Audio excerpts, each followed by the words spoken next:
तो आज जो सत्संग यहाँ पे किया जा रहा है, ये सत्संग मूल ज्ञान कहलाता है। मूल ज्ञान यानी जड़ का ज्ञान। जैसे कहते हैं पेड़ का जो मूल है, पेड़ की जो जड़ है। बैठो जी, कुछ बैठने के लिए कुर्सी रखो या फिर आगे बैठा दो। तो कहने का मतलब, जो पेड़ का मूल है, जो पेड़ की जड़ है, हमने उस जड़ तक जाना है। ये संसार एक वृक्ष के रूप में है, ये संसार एक पेड़ के रूप में है। ऊपर से तो रंग बिरंगा दिखाई देता है, टहनियाँ दिखती हैं, फूल दिखते हैं, फल दिखते हैं, पत्तियां दिखती हैं, अलग अलग दिखाई देते हैं सब। लेकिन जब आप नीचे उतरोगे तो ये सारी जो भिन्नताएं हैं, ये सारी नीचे जाके मूल में, जड़ में जाके एक हो जाती हैं। पूरे पेड़ में कितना कुछ, कितना फैलाव है, लेकिन जब आप मूल में जाओगे, जड़ में, तो वो एक जड़ ही होगी केवल। इसी प्रकार इस पूरे संसार का मूल क्या है? परमात्मा। परमात्मा ही मूल है। परमात्मा को छोड़ के आप जो कुछ भी देख रहे हो वो भिन्नताओं में चला जाता है। भिन्न भिन्न धर्म, भिन्न भिन्न संत महात्मा, भिन्न भिन्न भाषाएं, भिन्न भिन्न रहना सहना, हर चीज भिन्न है। एक है तो वो केवल परमात्मा है। क्यों है वो एक? क्योंकि वो एक दृष्टि वाला है। वो सबको एक दृष्टि से देखता है। आज हम धर्म के नाम पे लड़ रहे हैं, हिंदू मुसलमान अलग अलग, लेकिन परमात्मा को कभी इस चीज से कोई दिक्कत नहीं है कि कौन हिंदू बन गया कौन मुसलमान। अगर परमात्मा को इससे दिक्कत होती कि मुसलमान बढ़ रहे हैं, हिंदू कम हो रहे हैं, तो परमात्मा मुसलमानों को कम कर देता, बच्चे पैदा ही बंद करवा देता होने। या मुसलमानों का अल्लाह, अगर उन्हें हम लोग अच्छे ना लगते, अल्लाह को अगर हिंदू लोग अच्छे ना लगते, जिसको काफिर बोलते हैं ये, तो अल्लाह पैदावार खत्म कर देता हिंदुओं की। लेकिन ना तो अल्लाह ये डिसाइड कर पा रहा है और ना राम जी ये डिसाइड कर पा रहे हैं कि क्या करना है। जो हो रहा है वो होता ही जा रहा है। इसका मतलब ये है कि परमात्मा को इससे कोई फर्क नहीं पड़ता कि कौन हिंदू, कौन मुसलमान, कौन सिख, कौन ईसाई। उसने सबको हवा दे रखी है, सब हवा लेते हैं, सुबह उठते ही रात सोते तक, सोने के बाद भी हवा चल रही है। उसने सबको एक सी हवा दी है, सबको एक सा पानी दिया, सबको एक सी धरती धरी। उसने कहीं भी भिन्नता नहीं करी कि हिंदुओं को अच्छा देता हूं, मुसलमानों को कम। लक्ष्मी माता किसकी देवी है? धन की। तो इसका मतलब हिंदुओं के पास ही धन होना चाहिए था, लेकिन मुसलमानों के पास खजाने भरे पड़े हैं। दुबई जाके देखो, शेखों के पास अरबों खरबों की प्रॉपर्टियां हैं, वो कोई लक्ष्मी माता की पूजा नहीं करता। और हिंदू डरता बेचारा, अरे दिवाली हो गई, माता की पूजा नहीं करी तो पैसा नहीं आएगा। उन्होंने तो कभी ना करी पूजा। वहां पे तो हर घर में हेलीकॉप्टर खड़े हैं। क्यों गए हैं? उनको कौन दे रहा है भाई? जब वो लक्ष्मी को नहीं पूज रहे, विद्या की देवी सरस्वती को नहीं पूज रहे। अंग्रेज देखो, बड़े बड़े साइंटिस्ट सारे अंग्रेज हुए पड़े हैं। हम विद्या की देवी पूजने के बाद भी उनको फॉलो कर रहे हैं, उनकी किताबें पढ़ रहे हैं। हम सारा सिलेबस कहां से आया हमारा बच्चों का? सब अंग्रेजों का दिया हुआ है। जितनी किताबें पढ़ रहे हैं हम, साइंस की, मैथ की, ये सब अंग्रेजों की देन है। तो हम लोग पीछे कैसे रह गए जब सारे देवी देवता हमारे धर्म में हैं? लेकिन हमें नहीं समझ में आ रहा है कि असल में चक्कर चल क्या रहा है। क्योंकि ये चक्कर है मन का। हमारा मन भिन्नताओं में फंस चुका है। हमारा मन उस एक को नहीं समझ पा रहा है कि वो एक कौन है जो सबको चला रहा है। सबने अपना अपना भगवान बांट लिया है। मेरा हिंदुओं का ये है देवी देवता, मुसलमानों का वो है मस्जिद, गिरजाघर है ईसाइयों का, गुरुद्वारा है सिखों का। जबकि आप इन लोगों को फॉलो करने वाले, जिन्होंने ये धर्म का प्रचार किया, उनकी अगर आप बायोग्राफी देखोगे या उनका भाषण सुनोगे या उनका ग्रंथ देखोगे, तो उन्होंने मना किया अलग अलग करने को। बाबा नानक ने तो ग्रंथ में ये लिख दिया, ईश्वर अल्लाह तेरो नाम जैसे बोला जाता है। कोई बोले राम राम, कोई खुदाए, कोई सेवे गुसैया, कोई अलाए, लेकिन वो चीज एक ही है। ईसाइयों में भी बोला कि God is one, God two नहीं बोला। मुसलमानों ने भी कहा अल्लाह एक है। जब वो दो है ही नहीं तो फिर झगड़ा किस बात का है? झगड़ा है भिन्नताओं का, क्योंकि हम उस एक को नहीं समझ पा रहे हैं। एक पिता के 4 बच्चे हैं, एक चला गया पंजाब, एक चला गया इंग्लैंड, एक चला गया यूपी में, एक चला गया अरब में। अरब वाला अब्बू अब्बू कर रहा है, जो इंग्लैंड में चला गया वो पापा पापा फादर फादर कर रहा है। पंजाब वाला पापा जी कर रहा है, बाबू जी कर रहा है, और यूपी वाला पिताजी पिताजी कर रहा है। अब पिता एक ही है सबका, लेकिन अक्षरों में उलझ गए। पिता, बाबूजी, अब्बू, फादर, ये अक्षर हैं अलग अलग, लेकिन चीज एक ही है। इसी प्रकार अल्लाह वाहिगुरु गॉड खुदा एक ही है। जब उसको जान जाओगे तब समझ में आएगा वो एक है। जब तक उसको नहीं जानोगे वो लगेगा अलग अलग है। जैसे पानी के नाम कितने हैं? जल, वाटर, नीर, तोय, पानी। 5 नाम एक ही चीज के रखे हुए हैं, लेकिन इनमें कभी झगड़ा नहीं होगा। आप दुकान पे जाके बोलो चाय भैया वाटर देना, चाहे आप कह दो पानी देना, चाहे आप कह दो भैया जल देना, झगड़ा कभी नहीं होगा। क्यों? क्योंकि देने वाला और लेने वाला दोनों जानते हैं कि 5 नाम इसी बोतल के हैं, इसी पानी के हैं, इसलिए कोई झगड़ा नहीं। लेकिन जब अनजान आपस में टकरा जाते हैं, एक कहता है अल्लाह, एक कहता है वाहिगुरु, एक कहता है गॉड, तब झगड़ा हो जाता। नहीं, तेरा वाला छोटा मेरा वाला बड़ा, यानी तेरा जल छोटा मेरा नीर बड़ा, तेरा वाटर छोटा मेरा पानी बड़ा, बस यही झगड़ा है। अब ये झगड़ा होता क्यों है? अक्षरों की वजह से। ये जितने भी अक्षर पैदा हुए हैं, झगड़े का कारण यही है। एक शेर, एक चीता, एक हिरण, भालू, कुत्ता, बिल्ली, इनको जब भी प्यास लगती है ये वस्तु खोजते हैं, पानी खोजते हैं। ये झगड़ा नहीं करते कि पानी बड़ा कि वाटर बड़ा, ये पानी खोजते हैं, जहां पानी मिलता है पी के अपनी प्यास शांत करते हैं। चिड़िया को ये भी नहीं पता आदमियों ने इस पानी का नाम रख क्या दिया जल का, जो मैं पीती हूँ रोज, उसको नहीं पता। वो बिना ये जाने कि इसको क्या कहते हैं छत पे जाती है, और अगर कुछ पानी रखा हो किसी ने कटोरी में, उसको पी लेती है। चाहे वो हिंदू ने रखा, चाहे वो मुसलमान ने रखा, चाहे वो सिख ने रखा, चाहे वो ईसाई ने रखा, उसको इससे मतलब ही नहीं है किसने रखा। उसको इससे मतलब है कि मुझे प्यास लग रही है और मेरा पानी से ही गुजारा होना है, पानी के नामों से नहीं। लेकिन इंसान को पता ही नहीं है पानी होता क्या है, और इंसान पानी के नामों के पीछे लड़ रहा है। यही झगड़ा है बस। और ये शांत कब होगा? जब आप जान जाओगे कि पानी होता क्या है, जल होता क्या है, वाटर होता क्या है, नीर होता क्या है, तब सारा झगड़ा शांत। तो जो पानी है वो क्या है? वो है आत्मदेव, जिसको परमात्मा कहते हैं। आत्मदेव क्यों बोला? क्योंकि एक होती है जीवात्मा और एक होता है परमात्मा। जीवात्मा कौन है? जितने भी लोग इस दुनिया में दिखाई दे रहे हैं, जितने भी पेड़ पंछी पौधे दिखाई दे रहे हैं, वो जीव हैं। वो 1,84 में भटक गए हैं, एक शरीर छोड़ के दूसरा शरीर धारण कर रहे हैं, इसलिए वो जीवात्मा है। और परमात्मा कौन है? जो कभी 1,84 में आया ही नहीं, जो कभी किसी शरीर में आया ही नहीं, जिसको बोला गया अजूनी सैभंग। अजूनी यानी जो कभी किसी जून में आता ही नहीं। लेकिन दुविधा ये हो जाती है जब हम किसी भी गुरु के पास जाते हैं कि मुझे परमात्मा का दीदार चाहिए, वो गुरु हमें ये समझा देता है कि परमात्मा तुम्हारे शरीर में रहता है। सबसे बड़ी दुविधा ये है भक्ति की, परमात्मा क्यों नहीं मिल पा रहा है? क्योंकि सबको ये बताया जा रहा है कि परमात्मा तुम्हारी काया के अंदर रहता है, परमात्मा तुम्हारे शरीर में रहता है। और पूछो कहाँ रहता है शरीर में? तो आंखों के बीच में यहां बता देंगे कि यहां पर ध्यान लगाओ, यहां ज्योत प्रकट होगी, वो परमात्मा है। ये अज्ञान है, ये परमात्मा नहीं है। ये कौन है जो यहां पे ज्योत जग रही है? ये मन है।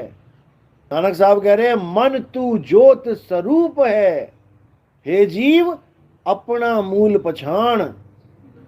अपना स्वरूप जान, तू क्या है? तू इस ज्योत को देख देख के भ्रमित हो गई। जो चीज दिख रही है वो तू नहीं हो सकती, वो दृश्य है और तू दृष्टा है।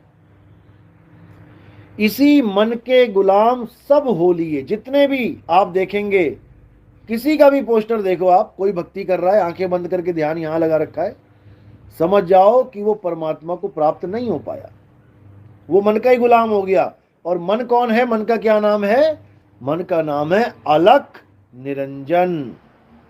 एक नाम सुना होगा आपने, अलख निरंजन, सबने सुना होगा कभी ना कभी जीवन में।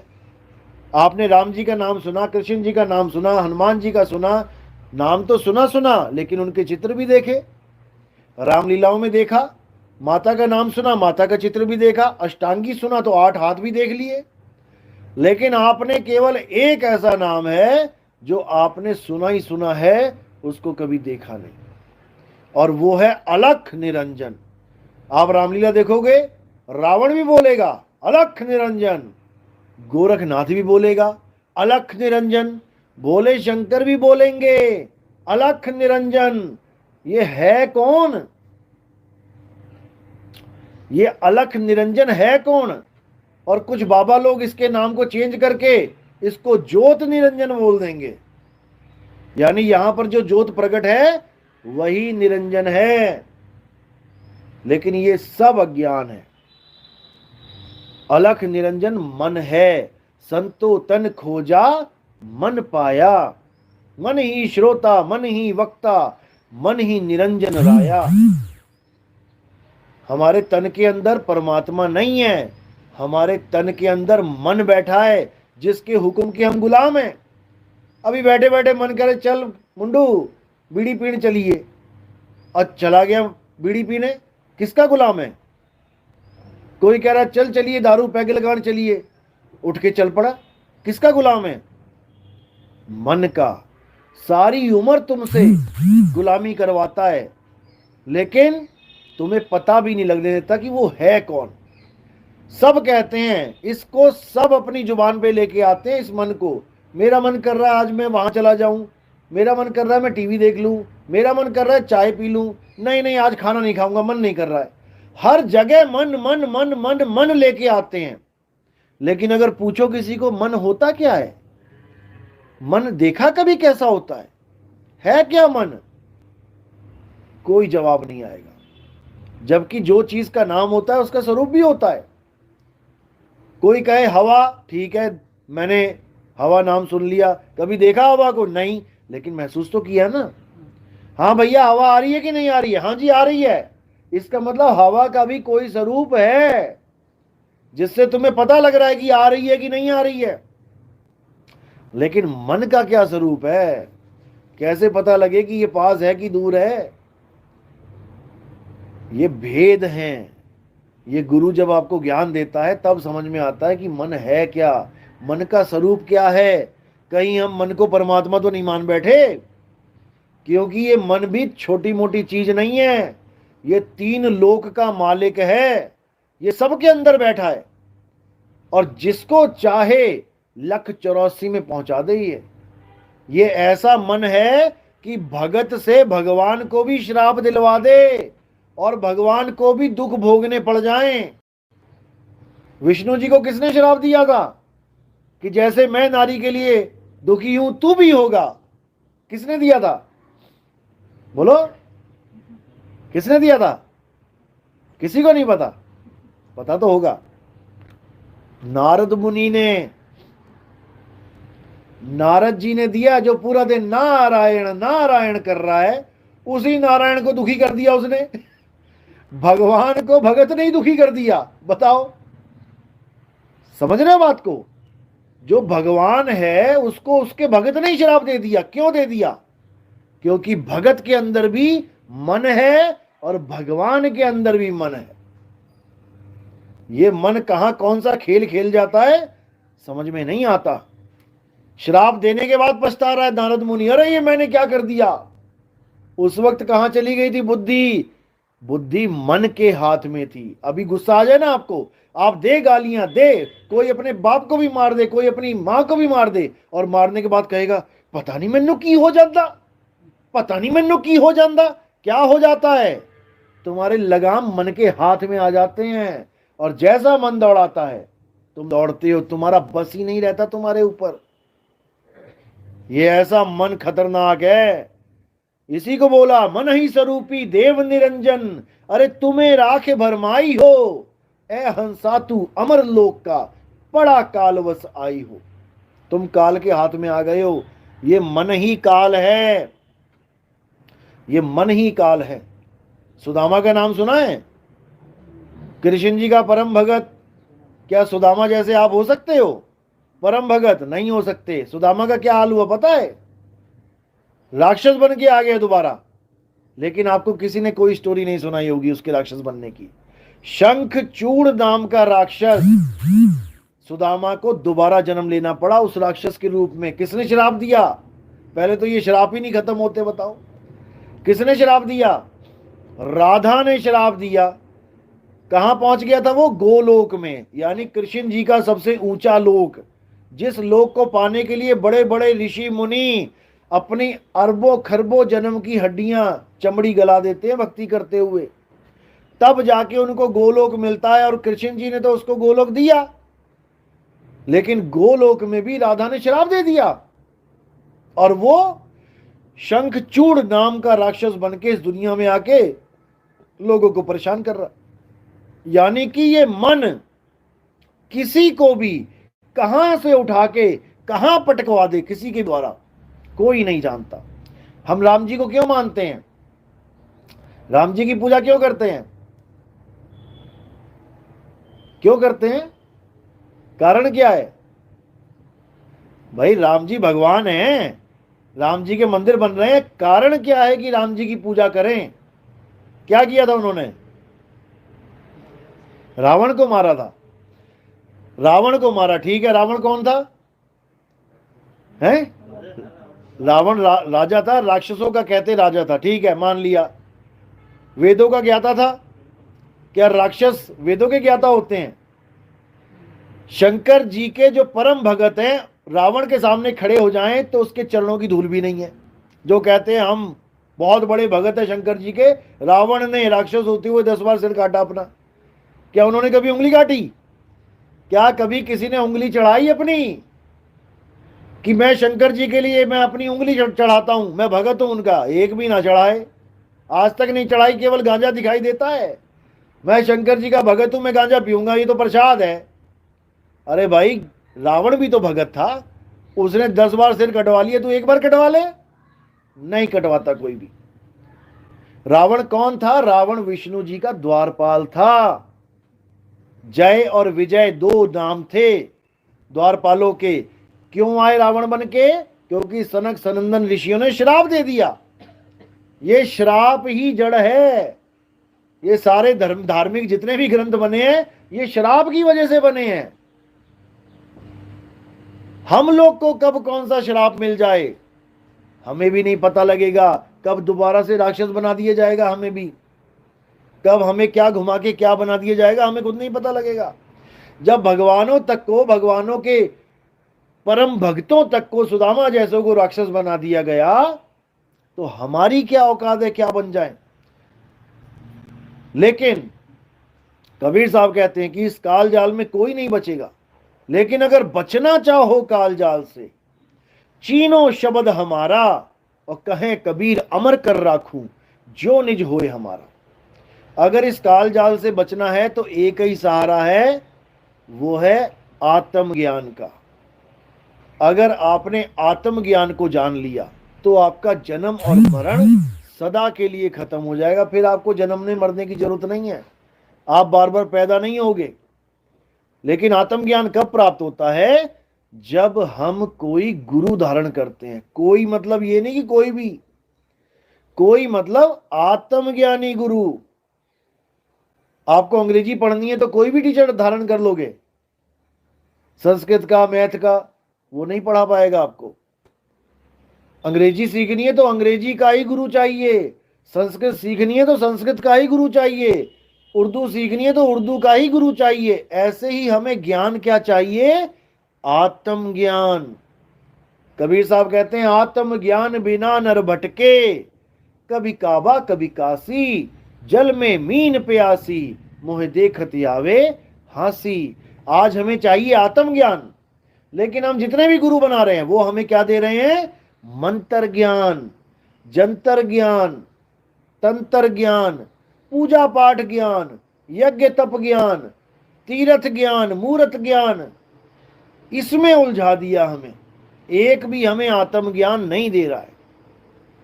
और जबकि कृष्ण जी क्या बोल के गए कि हे अर्जुन, तू और मैं ये शरीर नहीं है।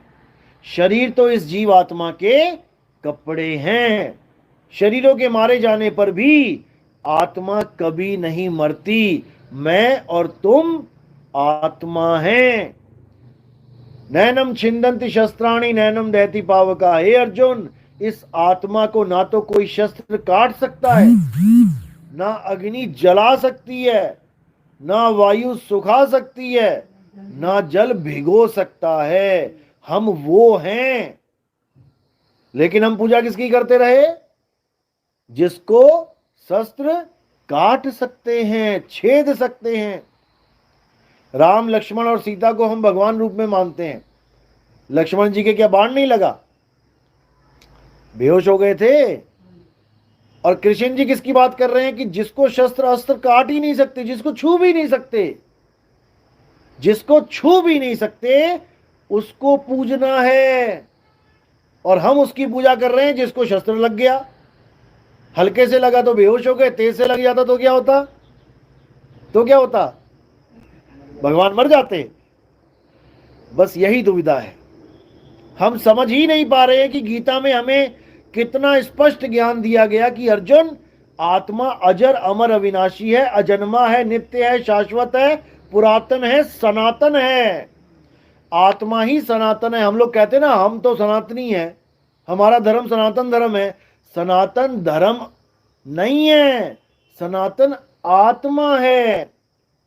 और जो आत्मा को धारण करता है वही सनातनी है। सनातन का मतलब है जिसका कोई आदि और अंत ही नहीं है। केवल आत्मा ही वो चीज है जिसका कोई आदि और अंत नहीं है। शरीर मर भी जाएगा तब भी आत्मा नहीं मरेगी। किसी की मम्मी मर गई, अब उसने कार्ड पे छपवा दिया, मेरी माता का स्वर्गवास हो गया है। बहुत दुख के साथ कहना पड़ रहा है। बताओ, पहले तो वो पुण्य करवा रही है माँ से कि वो स्वर्ग चली जाए, और कार्ड पे लिख रही है कि स्वर्ग तो चली गई, लेकिन बड़े दुख के साथ सूचित करना पड़ रहा है। माता के स्वर्ग जाने का भी दुख मना रही है वो। अब स्वर्ग में ना जाए तो क्या माता नरक में जाए? दुख के साथ क्यों बोला भाई? खुशी के साथ बोलो कि मेरी माँ धुर पहुंच गई, मुझे तो बहुत खुशी है। हमारी माँ कहीं जाए, 2-4 स्टेट छोड़ के कहीं पे जाना हो, ट्रेन में टिकट दे दी तो क्या बोलते हैं? जाते ही फोन कर देना, खुशखबरी मिल जाए कि हाँ माता पहुंच गई है, सुख मिल जाए। नहीं पहुंची है तब दुख होए। जब स्वर्गवासी बना ही दिया उसको कि स्वर्गवास हो गया, तो फिर दुख की क्या बात है? और सबसे बड़ी बात है कि भारत ही एक ऐसा देश है, चाहे यहाँ पर किसी को गालियां दो, चाहे किसी को कत्ल कर दो, चाहे सारी उम्र पड़ोसियों को मारो, सबका ही स्वर्गवास होता है। एक भी बंदा नरक नहीं जाता। आज तक किसी के कार्ड पे तुमने देखा हो तो मुझे भी बता दो कि मेरे पिताजी का नरकवास हो गया, क्योंकि पूरे मोहल्ले का जीना आराम कर रखा था इन्होंने। इतनी बद्दुआएं खाई, किडनी फेल होके मरा, फेफड़े फेल होके मरा, लेकिन नरक नहीं गया। क्योंकि नरक कोई जाता ही नहीं है हिंदू धर्म में। नहीं तो कोई भी ब्राह्मण आके मुझे बता दे, आज तक जितने भी गरुड़ पुराण किए हैं किसी पंडित ने आके, वहां का कार्ड उठा के दिखा दे और एक बार भी बोल दे कि मैंने ऑब्जेक्शन लगाई थी कि यहां नरक लिख दो।